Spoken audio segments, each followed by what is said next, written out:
Can we turn the lights on in here? It's too romantic. Okay, much better. Assalamu alaikum wa rahmatullahi wa barakatuh. Alhamdulillahi rabbil alameen, wa salatu wa salamu ala ashrafil anbiya'i wal mursaleen wa ala alihi wa sahbihi ajma'een, thumma amma ba'd. I do want to have about 40 minutes to speak with you, everyone. First of all, I'm really happy and grateful to have an opportunity to be in Chicago. The crowd in Chicago is absolutely amazing, and so is this conference. Because I want you guys to retain attention and not enjoy some of the best sleep of your lives, I'm going to ask everybody to stand up for about 20 seconds. Get up, everyone. Come on, stand up. It's okay, let's make this awkward together. Okay. Stretch out a little bit, let the blood flow, Don't stretch too much and accidentally punch your neighbor unless they're your in-laws. Okay. All right, before you get too happy, have a seat. Okay. So the challenge I have is that there are two parts to my talk, and I have, again, less than 40 minutes to present some ideas to you. Something like this lecture I have given before, but I've added some things that I didn't talk about before. Usually in a talk like this, when it's supposed to be highly interactive, I need to be able to hear that you've retained what I'm trying to say to you. So every now and again, I'm going to ask you to repeat something. And because they want to maintain the overly romantic low lighting in here, I can't even see the faces in the first row. So the only way I know that you're still alive is if you respond to me in a loud fashion. Is that clear to everyone? Very good. Thank you. So we say in the United States, life, liberty, and the pursuit of happiness. I disagree. I disagree with the pursuit of happiness. I want to start with a pretty serious point. The Quran actually, in its entire discourse, never describes the pursuit of happiness as a real goal. The furthest it goes is the pursuit of contentment, but it never actually acknowledges happiness. Not in the way that we think about happiness. So before we talk about the Quran, I want to build this over the next 20 or so minutes. I want to give you pursuits, literal pursuits that you and I have that go far beyond happiness, that take a lot of effort. And let's, by the way, start at point zero. The lowest pursuit that I'm sharing with you today is actually the pursuit of happiness. It doesn't take much to be happy. Some of you have class at 9 a.m. and you stay home sleeping and it makes you happy. It didn't take much to get happy. Some of you are sitting there, instead of going to get up and do something, you sit there and eat cheese puffs and it makes you happy. Swiss rolls can make you happy. Doing nothing, for some people, doing nothing just makes them happy. So being happy is not really an accomplishment. Obviously, it's something that goes away very quickly too, but it's not really something that takes too much effort. As a matter of fact, most of the time when people are talking about being happy and why they're not happy, they usually blame it on other people. It's because of you, I'm not happy. It's because of the weather, I'm not happy. It's because of Donald Trump, I'm not happy, etc., etc. But then there's a pursuit higher than that, and I'm going to build a number of pursuits, and the lowest of them in today's conversation is the pursuit of happiness. Here's the next pursuit. It's the pursuit of cool. It's the pursuit of social acceptability. I'm calling it cool. And what that means is that I want to be like everyone else. I don't want to be the weird one. There are young people that go to high school and they look different from everyone else. And it makes them feel awkward. So they make sure the next time they can go shopping for clothes, they're going to think about what can I wear that when I wear it and walk down the hallway in school, people aren't going to look at me funny or make a comment. I need to be able to dress in a way, look a way, and talk in a way that does not make me stick out like a sore thumb. I don't want to be the black sheep. I don't want to be the odd one out. I want to be able to fit in and be cool like everybody else. And this, for a lot of people, for a lot of Muslims, they have that struggle. It's a very real struggle, especially for a lot of Muslim youth. Because the kinds of pressures they have are enormous. It's very hard to fit in. There are comments they hear all the time. Our girls go through this struggle every day, especially the ones that wear a hijab. It's not easy. They stick out and people make mean comments to them. The school environment can be a very brutal environment. But regardless, for some people, this becomes a pursuit. As a matter of fact, everything they do. I've even met young people, they don't even like listening to certain kinds of music, but they only do so because all the other friends do it, and they'd feel weird if they didn't do it. They dress a certain way because if they didn't, their friends would actually make fun of them. This becomes a pursuit for people. And by the way, this is not just something that affects young people. It affects old people too. It affects our elders too. They want to fit in too. They want to make decisions based on what other people are doing. They want to move into a neighborhood because everybody else moved into that neighborhood. What are people going to say? Their financial decisions, their business decisions, their family decisions, even who they're going to let their kids marry decisions are almost all the time based on what they think is socially acceptable. They don't think about what's best for them or what's best for the family, but rather what's socially acceptable. That becomes more important. So that's the pursuit of cool. But then there are some people that go even at a higher level of pursuit. What are you after? What are you working for in life? And that next pursuit for some people is the pursuit of popularity. The lowest was happiness. What was next? Cool. What's third? Popularity. I don't just want to be cool, I want to be the coolest. For some people, it's not enough that they're cool, they blend in. They need to wear the most expensive clothes. They need to be the loudest in the bunch. They need to get the most attention. They need to be seen as, the one that everybody else wants to be around. These are people that live off of attention. They need attention. There are other people that are perfectly happy being invisible in life. There are people that go to your school and work in your offices, and they work there for 10 years and you don't even know they exist because they'd rather be invisible. And then there are people who live off of attention. They need it. And the way they get it is by any means necessary. Some celebrities are like that nowadays. They're good examples. They'll do anything to get attention. If they're musicians and their music doesn't sell anymore, then maybe they'll just get involved in some scandal. At least some other magazine, some tabloid is going to mention them. At least they're getting attention somehow. So there's the pursuit of happiness, followed by the pursuit of what? I forgot. Cool. Followed by the pursuit of what? Popularity. Popularity. And some people live for that. That's what they do. That's what their life is about. Above popularity, however, there are people who pursue something even higher. And they pursue prestige. They pursue prestige. Let me tell you what that means. For a lot of people in this world, it's not actually what you've accomplished, but the fact that you look like a big deal. The fact that you're associated with a big deal. So the brand of clothes you wear is more important than the intelligence you have.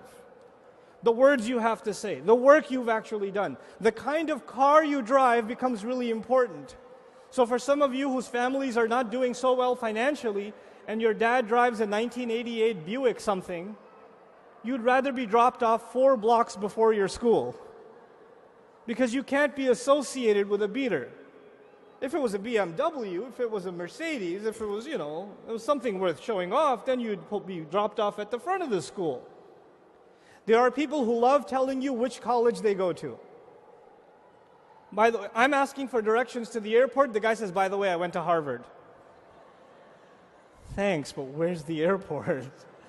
You feel the need to let people know that your self-worth has now increased in some way because your name is associated with Harvard. Your clothes, your body is associated with brand name clothes. Something. And for some people, it's actually who they've met, who they've affiliated with. You know who I met? You know who I have a selfie with? It's not actually about you, it's about these associations. You could go to Harvard and be failing all of your classes, but you still get to say, I go to Harvard. You could say that. But at least it looks good on paper. Prestige. And for a lot of people, their entire life is about the image of prestige. That's all it is. That's all they work for. I'm going to start from scratch again. What was the lowest pursuit?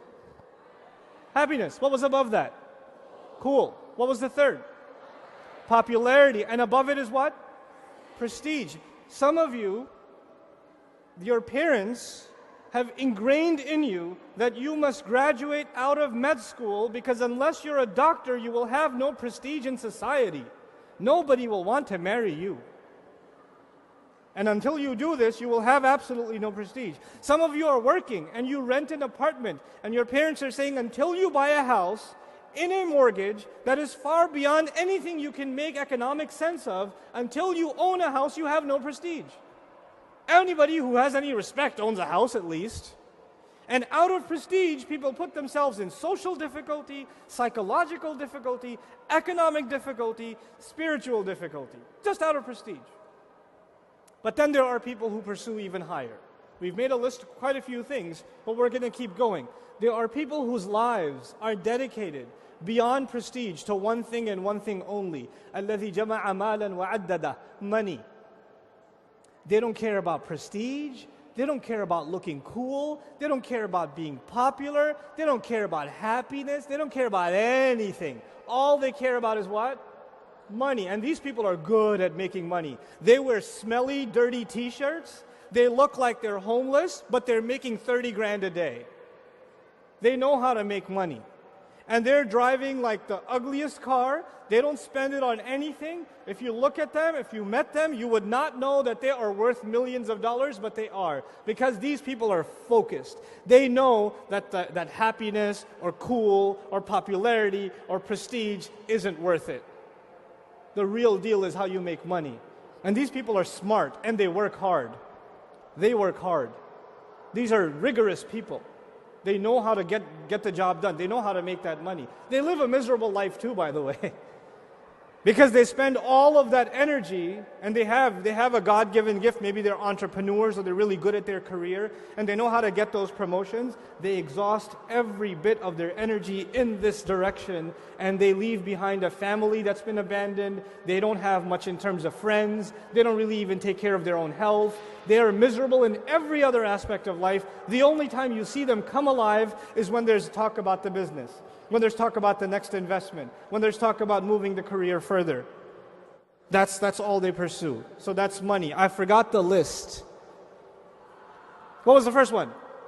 Happiness. Then cool. Then popularity. Then prestige. And on top of that one, money. And then there are people, and by the way, as I go up, it takes more effort, if you notice. Happiness, eat a banana and be happy. It doesn't take no effort. Being cool requires a little more effort. You want to get popular, you got to do some stuff. You got to make some more effort. You want to get prestige, it's going to cost you.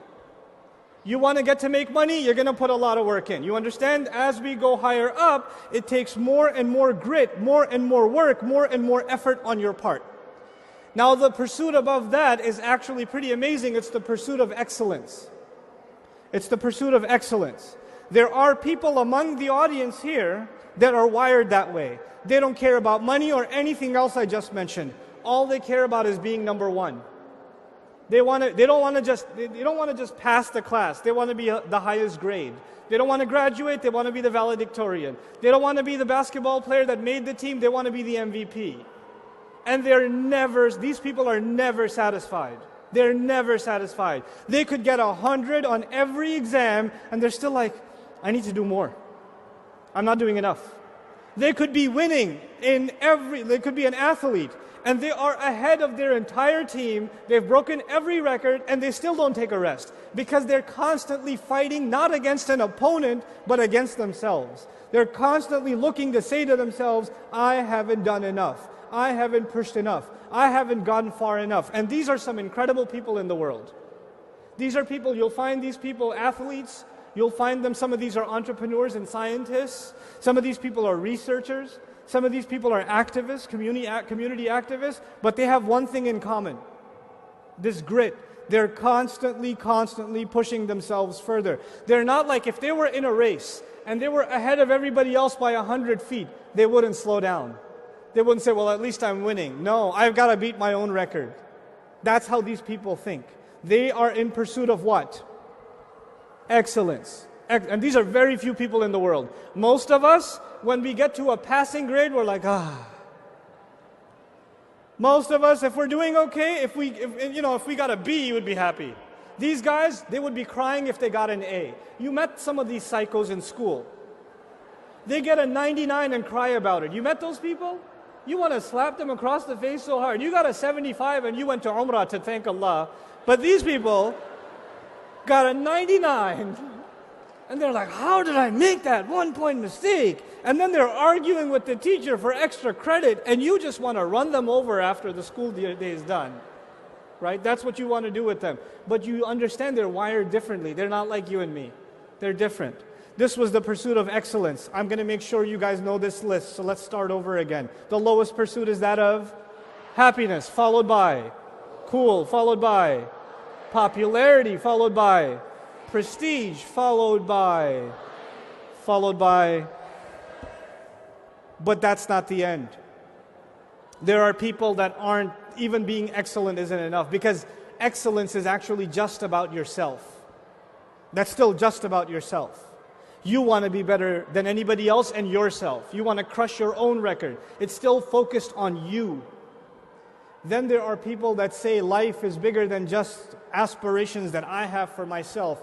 I want to change the world in some way. I want to leave an impact on this planet. I want to make my neighborhood a better place, my school a better place, my government a better institution, my country a better nation. I want to help children around the world. I want to help this industry or that industry. I don't just want to be the top engineer. I want to be the top engineer that develops, clean water programs and invents things that are going to help villages across the world that have a clean water problem. I don't just want to be a doctor. I want to create solutions that can provide medical support to places and people who can't afford it. I want to change the world for the better. I lose sleep over this all the time. And they, by the way, they have the drive for excellence already. But that excellence is not for themselves, it's for others. These people are concerned with impact. And there are a lot of young people today that are graduating out of top schools across the United States, Europe, Australia. They get their MBAs, they have 4.0 GPAs, they can get six-figure salaries even in their senior year of college,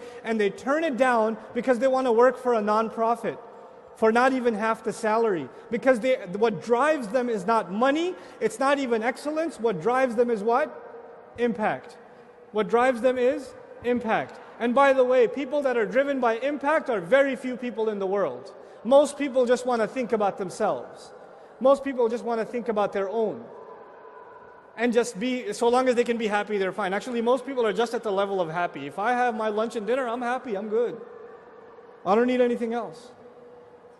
So as we move up, it takes more and more effort, and as we move up, it takes more, it's lesser and lesser and lesser people.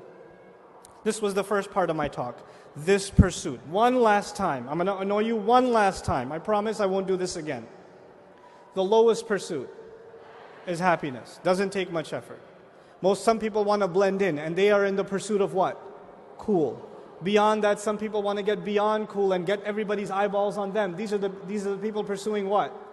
Popularity. Beyond that, people want to look and be associated with respect and esteem. These people are in pursuit of prestige. People that don't care about any of that stuff, what matters to them is money. Thank you. There's money guy over here. Okay, good. Beyond money, there are people who don't even care about the money. What do they care about? Excellence. And above them are people that are in pursuit of what? Impact. Impact. Now I'm going to stop that. We're going to come back to it. And I'm going to share with you an analogy in the Quran. The Quran is compared to multiple things. In the Quran itself, in order for you to understand what the Quran is, Allah gives you analogies. And one of the most powerful analogies in the Quran for the Quran itself is rain. It's rain. أَنزَلْنَا مِنَ السَّمَاءِ مَاءً فَسَالَتْ أَوْدِيَةٌ بِقَدْرِهَا. Allah sends water from the sky. And the simple parallel is that Allah sent the Quran from the sky just like He sends water from the sky.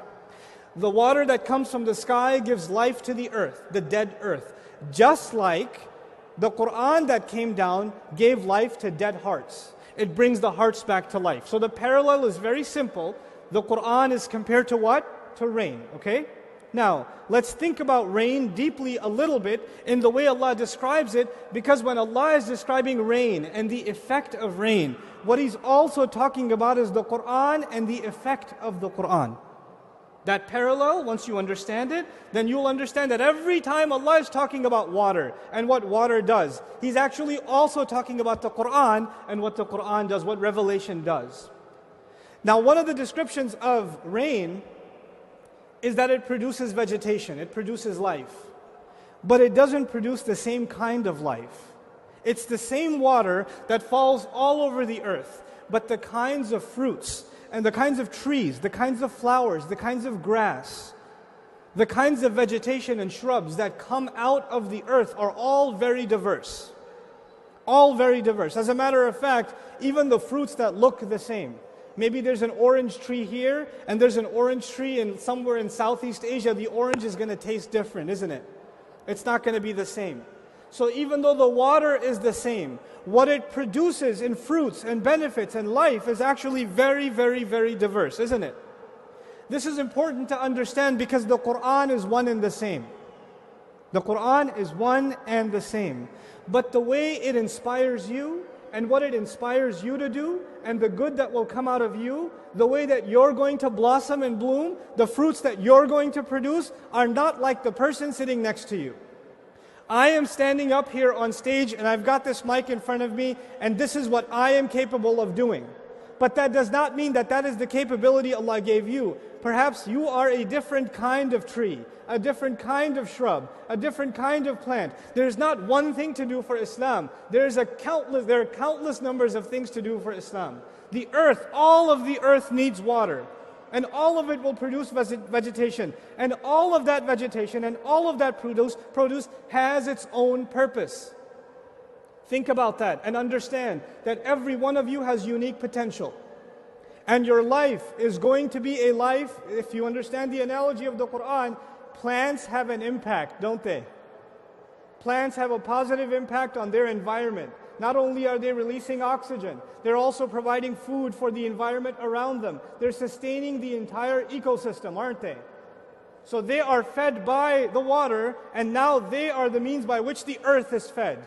We are fed by revelation, and we are going to be the means by which the world will be a better place. The world will be fed, and it won't be fed in one way. You guys, each one of you, have unique talents, unique creativities, unique potential. Not only is it your job to discover that, but then it becomes your job incumbent upon you, inspired by the Quran, that you are not a pursuer of happiness, nor a pursuer of cool, nor popularity, nor prestige, nor money, nor excellence. You are going to be in pursuit of impact, inspired by the word of Allah. And by the way, excellence is a byproduct. It will come anyway if you're properly inspired.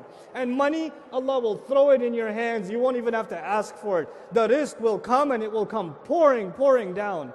The provision will come from Allah. It will come if you have the right mindset, if you have the right mentality. But you and I have to now start thinking about being people of impact.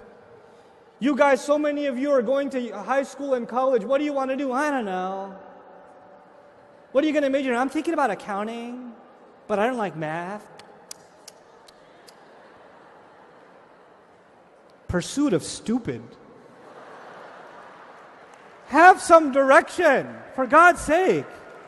Young people, I don't want to hear, this generation should not be saying, I don't know, I'm thinking about it. No. I don't feel like doing this. This one makes me really happy. That's why I'm doing a major in underwater basket weaving, because it makes me happy. Stop with the pursuit of happiness. Think about the pursuit of impact. You guys, this generation is going to be the generation that produces impact. And nobody is more capable of giving impact than people that have the right water, the right fuel. And no ummah in the world has the Quran except these people. You people. Once you're inspired, the change you will bring, the good you will bring, no one else is capable of bringing. The world is dying and it's waiting for you. It's waiting for you to wake up. It's waiting for you to take that inspiration. We are going to produce a generation of people that are amazing in the fields of psychology and sociology and political science and history and architecture and medicine, and all of them they're not going to become doctors because it makes a lot of money. They're not going to become doctors because their mama will be proud and they can get married easily. They're going to become doctors because they want to make the world a better place, inspired by the word of Allah. That's the kinds of doctors we're looking for. If you became a doctor, if you became a doctor because your daddy told you to, then I pray to Allah, I am not your patient. Because when you go into surgery, and I'm lying down there, may Allah protect us all from surgery, but one day if you are into surgery and you're holding the knife, this one's for you, Father. Like, I don't want to do that. You know, we have to think much bigger than ourselves. This is what this ummah does. That's the concept of sadaqah jariyah. How many times have you heard the story of the old man who at his deathbed, he's already dying, he's still planting a tree in the ground. That tree will come out much after he's dead. He's still planting it because he's thinking about impact. He's thinking about leaving a legacy of goodness behind. And so ingrain this in your head. Your life will be a pursuit of impact. Now there are two words here, pursuit and impact. And so that's the next thing I want to talk to you about.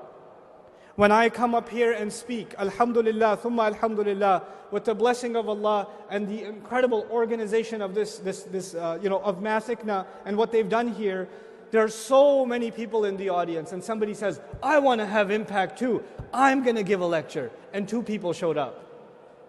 And then you get depressed and say, well, I don't have any impact. I've heard this speech about impact, and then I was like trying to impact the world and stuff, and then nothing happened. So I'm going to go back to being happy again. Turn on the PlayStation 4. You know, let me tell you something. This is where we, the people of Quran, are different from everyone else. We are actually not interested primarily in impact. We are interested primarily in the pursuit of impact. You will live your life pursuing, because you and I understand impact itself comes from Allah.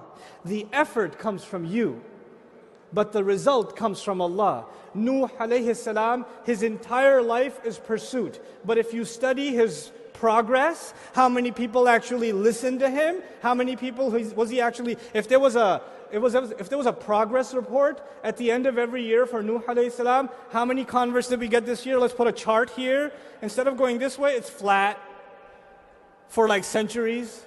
And there's a little bloop, like one person took shahada. And you look at that and say, this is not having any impact. They're not actually getting any results.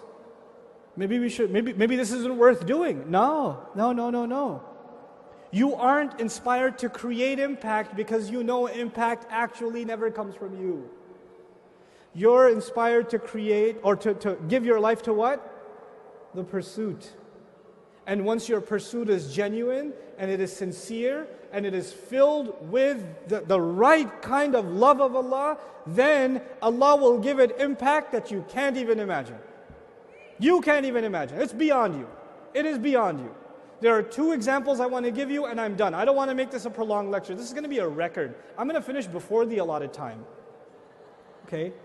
2 things I want to share with you. The first of them is the Prophet ﷺ preaching in Mecca, and it's not going anywhere, and he decides to go to Taif. You remember the story? And he goes to Taif and he is treated far worse than he was ever treated in Mecca. He's almost stoned to death. He's bleeding. His shoes are slipping off because of the blood, and he's standing there praying. Nobody, not one soul took shahada. Nobody took shahada. If you look at it from the outside, this entire exercise had how much impact? 0. It had no impact. And yet in the Quran, قُلْ أُوحِيَ إِلَيَّ أَنَّهُ اسْتَمَعَ نَفَرٌ مِنَ الْجِنِّ فَقَالُوا إِنَّا سَمِعْنَا قُرْآنًا عَجَبًا. The Messenger of Allah, after the incident of Taif sallallahu alayhi wasallam, is praying by himself.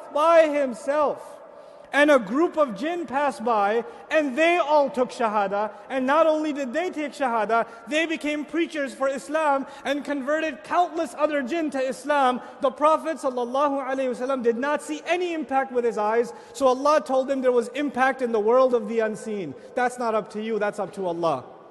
That's what Allah does. So don't imagine that you're making an effort and you're not getting the numbers, you're not seeing the growth, you're not seeing what you wanted to see with your own eyes, and just because you don't see it, there is no impact. There is always impact. Because what you have to show before Allah, if I have to tell you this, I have to develop and internalize a particular kind of attitude. Whether I showed up here with this microphone and one person was sitting here, and even they walked away, or all of you are sitting here, I should have no less motivation. I should have no less energy, no less dedication, because I didn't come here for you. I came here because of a pursuit. That's the mentality I have to inculcate in my mind. That's an ironclad will. This is the willpower of messengers of Allah. That's the legacy they left behind, alayhimus salatu wassalam. They did not look at what was in front of them and get depressed. They kept at it. These were people of pursuit. And then Allah gave them impact. I was going to give you 2 examples, I'm going to give you 3. Since Ibrahim alayhi salam was mentioned. Ibrahim alayhi salam, kana ummatan. He was an ummah by himself. And one of the meanings of that is he was always by himself. He didn't have many followers. And he traveled from land to land to land. And he ends up in this desert, not a pretty place. And he's standing in that desert with his son and he's making dua that people should come to this place, this desolate, hot, not nice weather place called Makkah. He's standing there praying that people should come here from every nook and cranny of the world. Did he see the results of that prayer in his lifetime? No. Can you imagine if Ibrahim alayhi salam could see what happens at the haram now?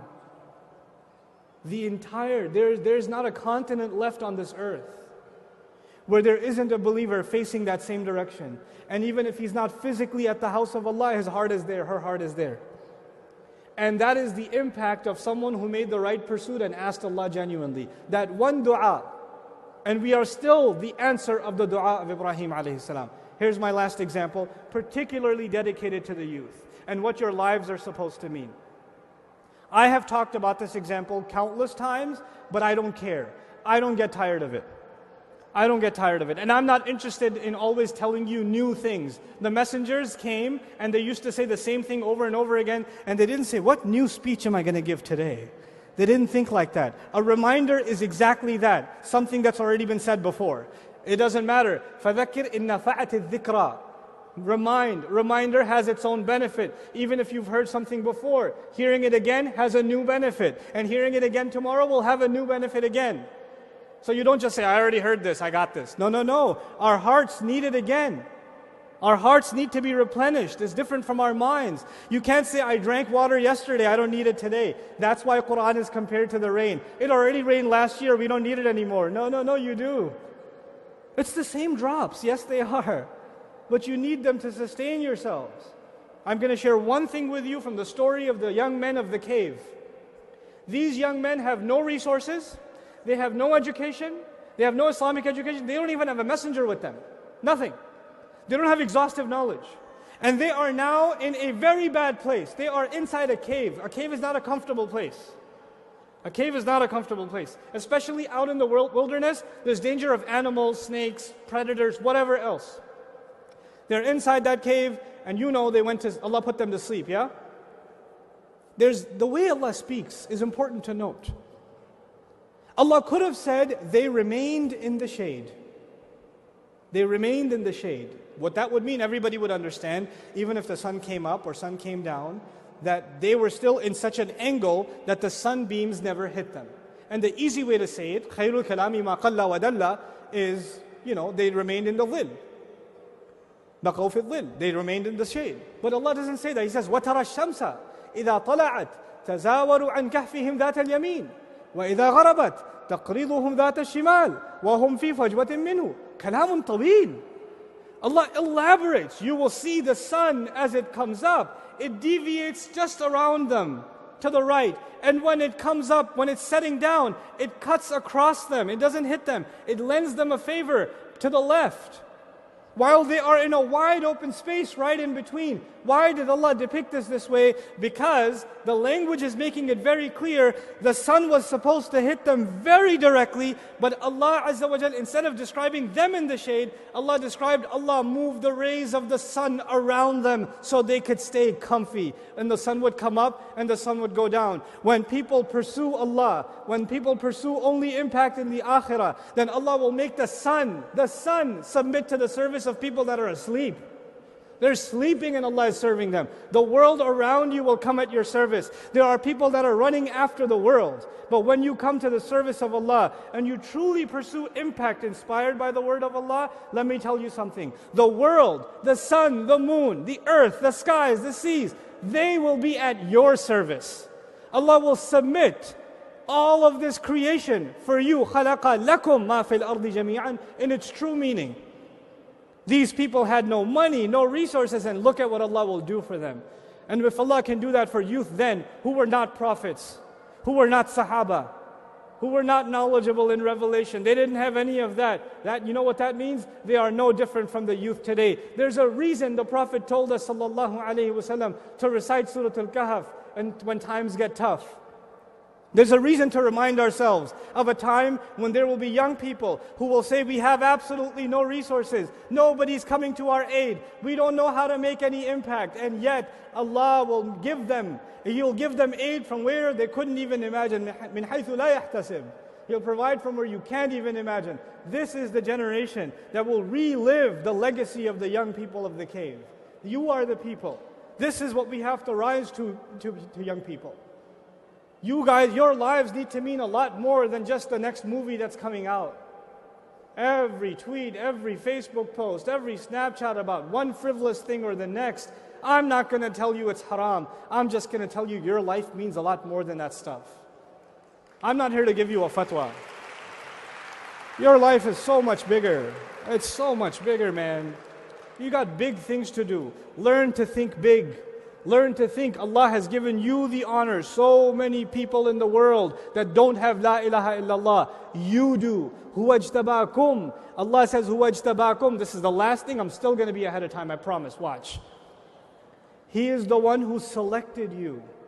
The word in Arabic is ijtiba, which is different from istifa and ikhtiyar. There are different words in Arabic for choice. The word ijtiba from jabu actually comes when you make a selection based on a particular quality. In other words, you have been selected to become people of La ilaha illallah because Allah sees something in you that qualifies you for His pursuit that He did not see in other people. He honored you with that. You're not Muslim because your parents are Muslim. You're not Muslim because you happen to be Muslim. You're Muslim because Allah sees something in you. And you don't even see it in yourself yet. It's time you start seeing it in yourself.